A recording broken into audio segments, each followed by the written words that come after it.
Right, so one of my favourite decks to play in recent months has been Reno Hunter.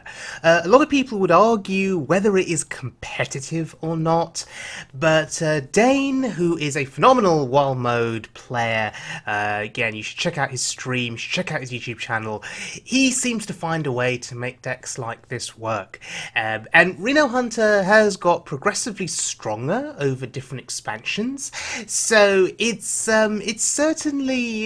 certainly got its place, in my opinion. You just need a little bit of luck, and you need to be able to pilot your turns quite carefully. I do believe there is a fair amount of skill that is needed here. And so about a month ago, I think I played an original version of this deck and had a lot of fun with it on the ladder. This is an updated version of Dane's Reno Hunter. And recently I managed to hit Legend on Wild Mode with even Shaman, so that was a lot of fun. And now I'm in sort of the Legend ranks, I thought, okay, let's try something interesting. And Reno Hunter certainly would be classified as an interesting deck. And this updated version, I mean, some of the card choices are pretty cool. I mean, Dreadscale is in the deck. When is the last time you saw Dreadscale played competitively as a card? Was it ever played competitively as a card? I'm not sure it was. But it goes very well with Hunter's Mark in this deck. So the Death Rattle synergies are pretty cool in this deck. I've become a big fan of Corpse Widow just because of its high health total. People do struggle to remove it sometimes, and then you can actually flood the board with Death Rattle minions. That's pretty cool in itself. Deathstalker Rexar with the variety of poisonous and rush beasts that you can generate now. It's pretty cool too. Can actually win you long games against other control decks. So let's have a look at this first little clip. Now, this Warlock had played Rin, and my response was to play Dirty Rat to try and bring out Azari. Azari was in hand. Unfortunately, we get Godfrey. I mean, that's not too bad in itself, but we know that Azari will soon be coming down onto the board, and my deck is going to get burned. Now, sometimes I do struggle with the choices of beasts. I wonder sometimes if I'm picking the most optimal sort of zombie beast combos. I guess the priority here is just to get board presence down. It's nice to have poisonous minions, particularly against these big demons that the Warlock plays. But we are conscious of Azari, and we are conscious of the fact that we'll soon be out of cards. But not out of value. That hero power will keep generating zombie beasts for us. Now, with a poisonous minion on board, he may be reluctant to play Azari because he just wouldn't want it to die straight away. So of course, he just opts for Enzoth. And he gets two big taunts. Fair enough. Dreadscale here, not doing very much for us, unfortunately. So if in doubt, I guess you build a beast. And I'm looking for cheap stuff, I think. And poisonous stuff as well.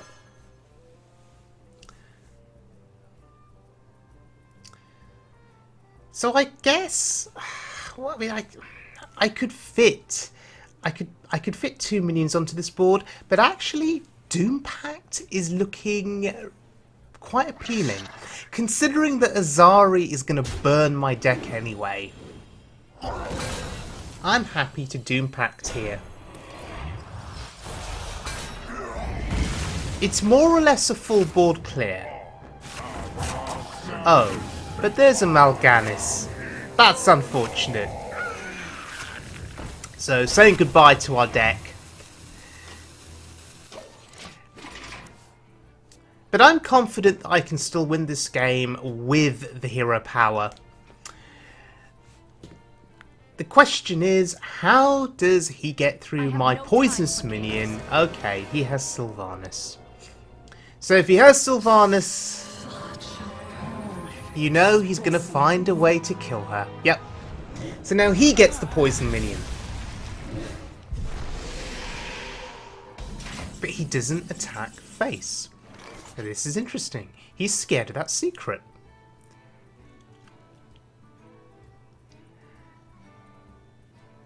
So now we have to get through Mal'Ganis and a poisonous minion. And it isn't entirely clear how I should navigate this turn.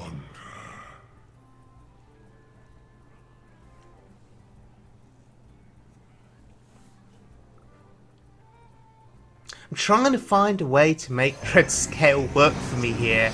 I can't figure it out. So in response, playing Enzoth seems to make sense with a poisonous minion down on board.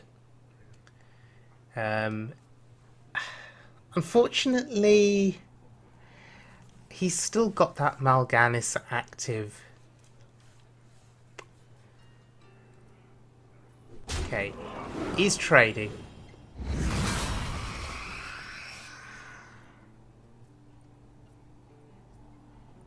Wow, that's a significant trade. Seems reluctant to attack my face. Again, he's scared of that secret.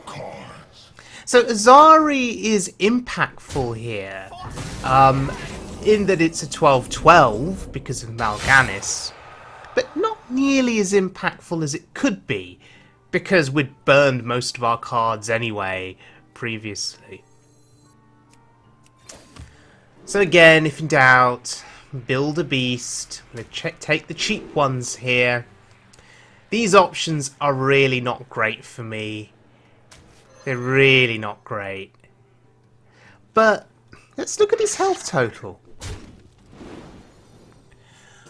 We could be in line for lethal damage soon. Just need to... Oh, hello. We just need to discover a way to push some aggression here.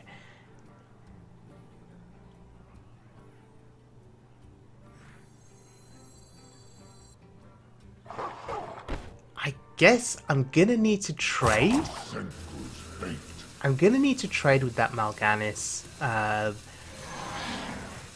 can't see another easy way of doing him in.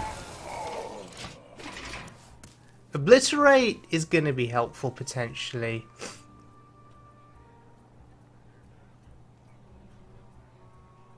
So we are representing a lot of attack power on board. And so far he's been very reluctant to hit my face. He seems very much scared of that secret.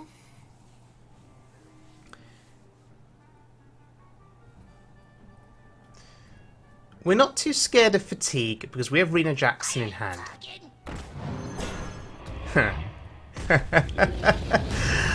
Oh dear. When dirty rats go wrong, that's not what he wanted to pull, although that's a Sylvanas and he's gonna kill it off again. Ugh.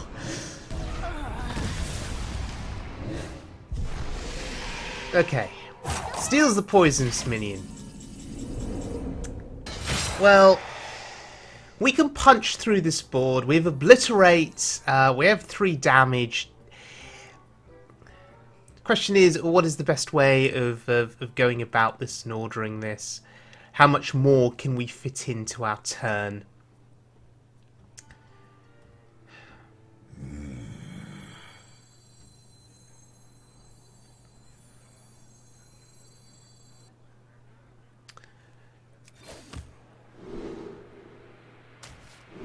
Oh, look. Charge. That's pretty good. So yeah, we need to go about clearing the board, I think. So we can fit in... Death and Decay. We can obliterate that. And we can play a 3-cost piece. I'm overthinking these turns. Oh, look. It's lethal. And there you have it. Overthinking turns, not realising what you've got, and then suddenly realising you've got lethal.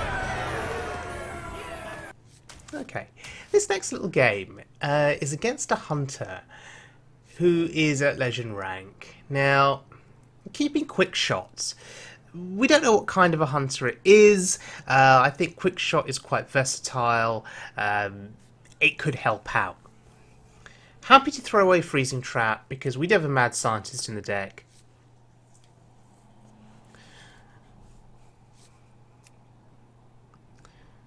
I wonder sometimes if there's an argument to keeping freezing trap because it can buy you tempo. It can buy you, it can buy you a bit of extra time. I remember back in the day playing Hunter to Legend actually 2 years ago.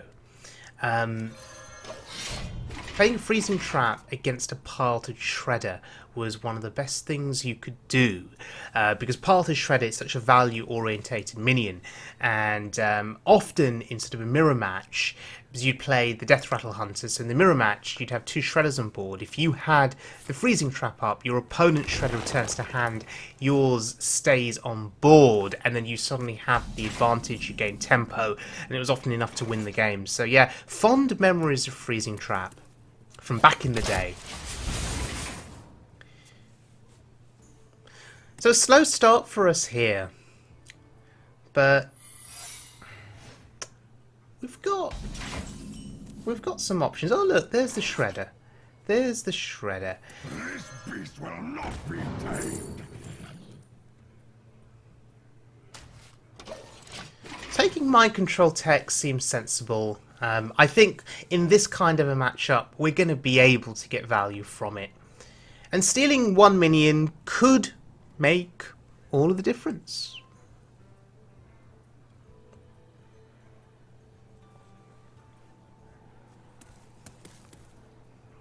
I wonder.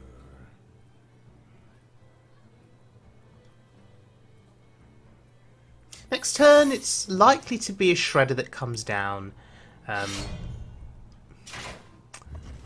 He seems heavy on the secrets, so I think we can assume that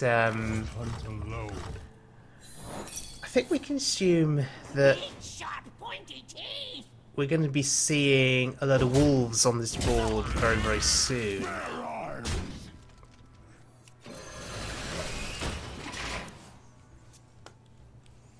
Putting him under a bit of pressure here.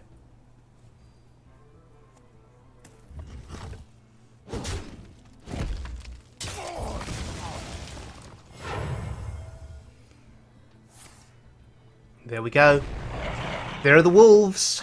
All 4 of them in this case. And I think mind control tech seems sensible here. We do have quick shot as well.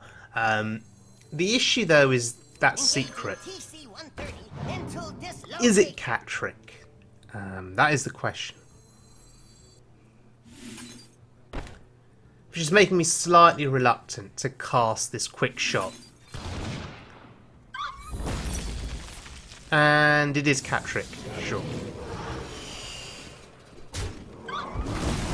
Oh, that's really good. So, I'm the one that's trading here. It'll be interesting to see what he does. I probably should have traded a Shredder in first before doing anything else. Should I have? But then would that have caused an issue with mind control tech? I don't know. It's always good to see what you get out of the Shredder first before you do anything else. Because you could get something undesirable. I mean, you could get a Doomsayer, right? He's trading too. Okay, so this is a game for board control. And that favours me, because he's not hitting my face as much as he should, and I'm stalling this game out for as long as possible until I find my Death Knight. And once we find the Death Knight, it's infinite value all the way.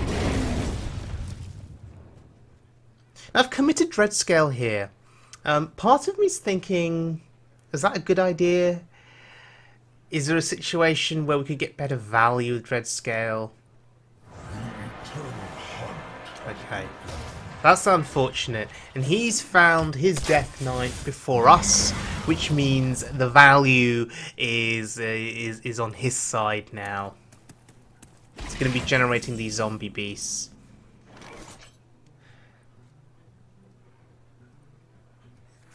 The greatest virtue is faith.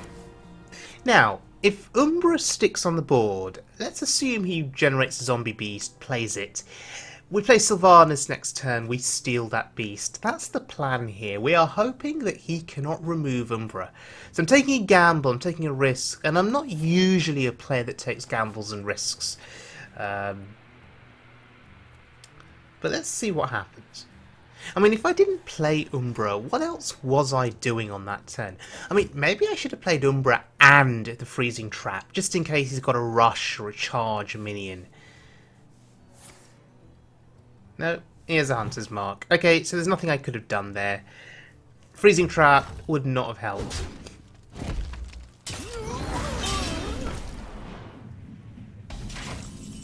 Ooh, and that minion's got Wind Fury. That's really scary.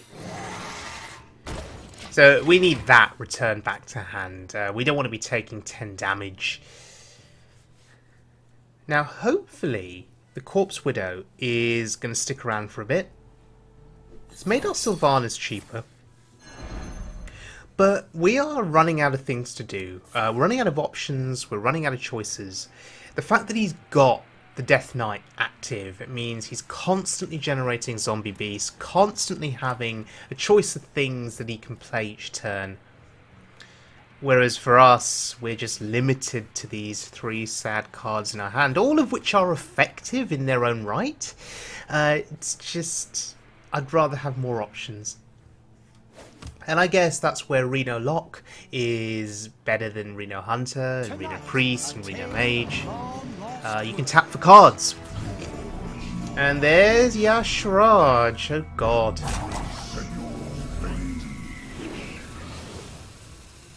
So I'm going to assume there are no other minions in this deck, and it's spell heavy. Now, thank god we saved the Hunter's Mark, although I'd quite like to steal that 10-10.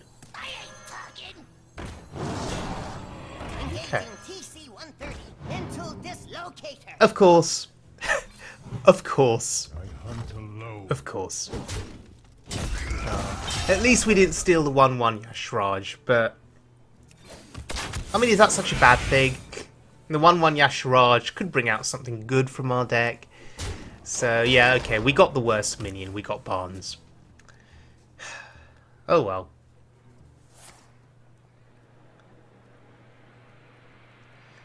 So the rest of his deck is going to be spell-based, and he's generating these zombie beast minions at the same time.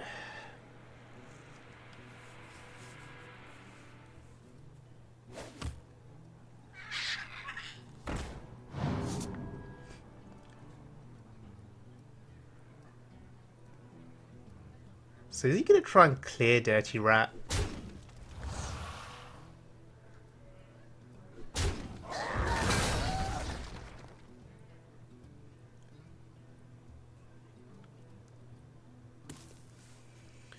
And there's a KC. Okay, it's not hitting our face. That's something.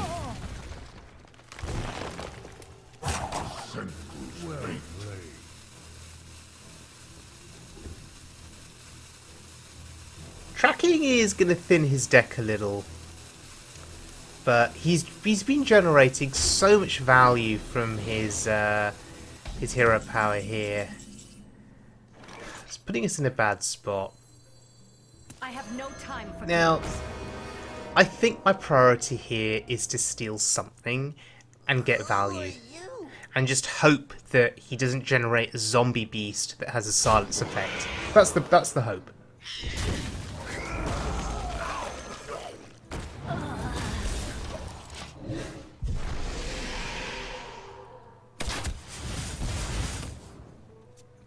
Would stealing the Yashraj have been better?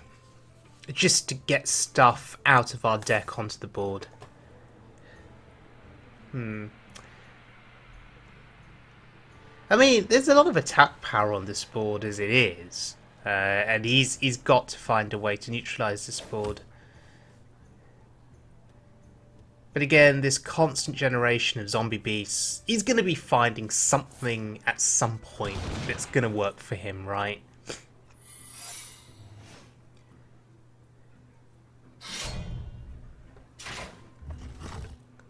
So, I assume here he's telegraphing explosive trap. Ah, well that's handy. Is it explosive? Yes it is. And now all of a sudden, we hit face with all of these minions. He clearly wasn't expecting that. And now he's nearly dead. Wow, so Flare coming through for us at exactly the right time. Had we not found Flare, then this is probably game over, again, given the amount of value he's generating turn after turn. He now needs to find a beast that can heal him and kill off my board at the same time. Yeah, it's over.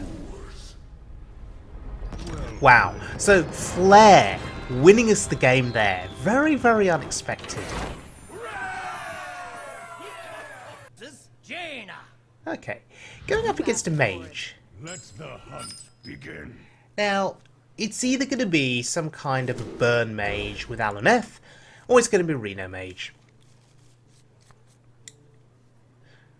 Big mage is another possibility. Big spell mage with Jaina.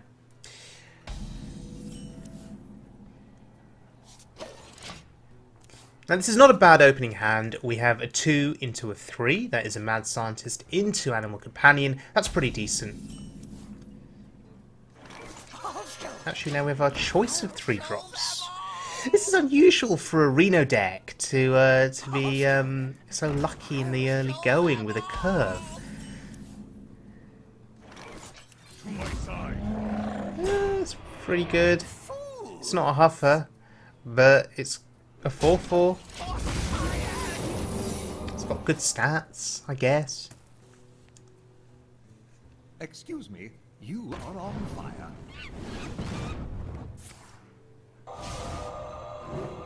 Of course, the first missile kills Misha. Of course. It's fine though. This beast will not be tamed. See, every time we do this, we always get Enzoth as an option, and I'm always tempted to take it. It's a greedy pick. I'm always tempted to take it, but no. In this case, Corpse Widow gives us something that we can play this turn, which is next turn. Sorry, which is ideal.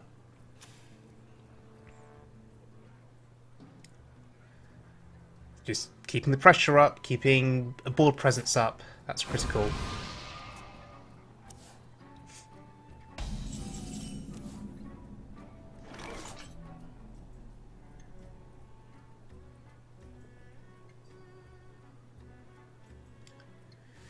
Okay, we could play Unleash the Hounds just to preserve our 2/2, but I don't think that's worth it. Unleash the Hounds could also test us for Counterspell.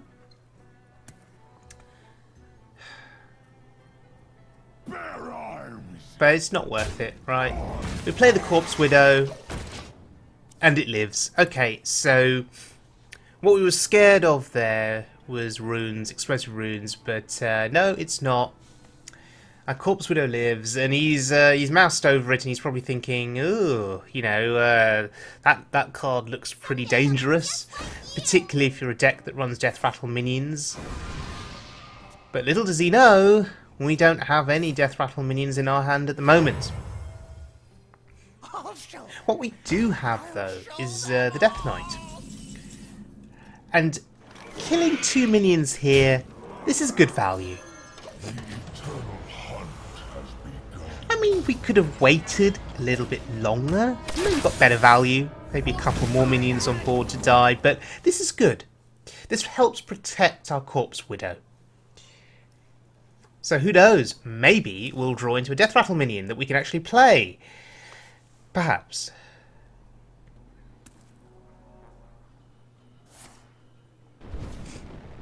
Oh my goodness. It's going face. Wow, he's ignoring the minion. He doesn't care. Oh, life drinker. That's healing. We like healing. So, what's the pick here? We want it to be as cheap as possible. Actually, that didn't work out. I can't utilize the echo effect on that. That's actually a bit rubbish. Engaging TC-130 into dislocator. Okay, so we're just trying to set up a bit of pressure here on the board. It's unlikely that mind control tech is going to see value in this game. Someday I'll be just like you. I serve the Fire Lord. Yeah, just 2 minions on board. Let's see where the juggles go. No, they all go face. Okay. We need to kill the Flame Waker. It's a very, very dangerous card. Sorcerer's Apprentice is also very dangerous. Now, notice here I have passed on my ability to hero power. Was that a mistake? Should I be hero powering every single turn to get value? I don't know. This is still a pretty threatening board for him to deal with, though. There's a lot of damage. There's a lot of damage on this board. And he may decide now is the time to start throwing spells at the minions rather than at my face. No. Still hit my face. Okay. Still wants to hit my face with those spells. Wow. So, if in doubt, play the hero power. See what happens. Scavenging Hyena is very good here. Skitterer has a poison effect. That could help deal with minions, but no. This is fine.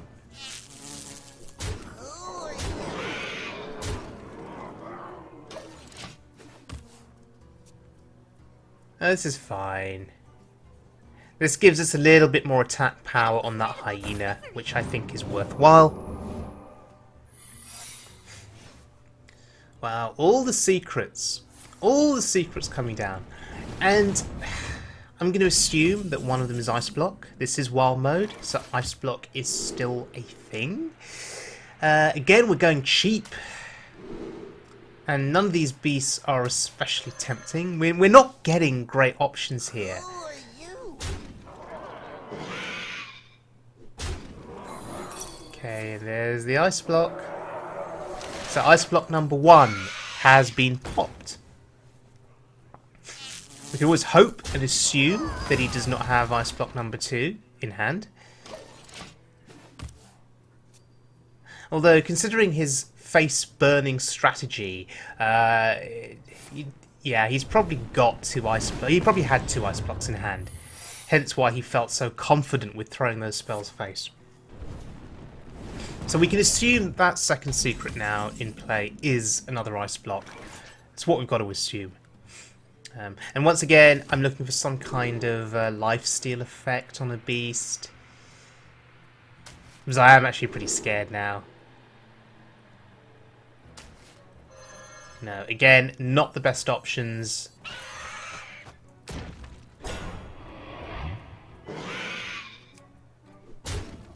And there it is. There is ice block number 2. So, he has to kill me now on this turn, otherwise I win the game. Let's see what he's got. Another secret. And the fact that he hasn't conceded either means I'm now dead on this turn. No. Or that's a third ice block. That's insane. Oh, he got that from Cabalist's Tome, of course. Of course. These are not great. There's no point playing anything. I'd rather have the flexibility of having a free slot on the board in case I do draw something that's playable, like Reno Jackson. But anyway, game over though. We were able to outvalue him in the end and outlast him and take that damage and still win. So yeah, Dane's updated Reno Hunter. Tremendous amount of fun. Tremendous amount of fun playing this deck. I'm a massive fan of Reno anything, but Reno Hunter especially, given you know how underrated the deck is, and how, you know, given that no one plays it. So if you can play it and if you can make it work, then it's such a positive feeling. Certainly, Flair in this video was the absolute MVP, and I guess we managed to even find some Dreadscale value too. Could this be the start of Dreadscale becoming a thing on the wild mode meta? Probably not, but I'm just happy to say that I was able to play it. So, as is the case with all Reno decks, I guess there's never a perfect version or a perfect iteration of a Reno deck. I think it all depends on what you're facing on the ladder, because you can tech cards in, tech cards out, and that is the beauty of Reno decks. There's so much flexibility because you're only playing one-ofs of each card. So there's opportunities certainly to place cards in the deck that can tech against, you know, what you're facing on the ladder more often. So, for example, Druid, combo Druid is a big thing at the moment. Togwaggle Druid, Malagos Druid. There's various different types, and one of your, I guess, key ways of winning is to use Dirty Rat to bring out one of the combo pieces, and if you can do that, you basically win. And it's all about timing. It's all about waiting for that right moment when you know there's a combo piece or more than one piece in hand, and if you play the rat now, you're more likely to bring one of them out. So Dirty Rat is a great card for beating combo decks. The question is, if you're facing a lot of different combo decks, a lot of different games rather, then are there any other cards you can play that would bring combo pieces out of hand, or other cards you can play that can help mill combo decks? So maybe putting Cold-Light Oracle in a deck like this would work pretty well if you're facing an abundance of combo decks. So, thank you very much for joining me, everyone. I hope you guys enjoyed the video, and I'll see you guys all again very soon for more Wild Mode fun.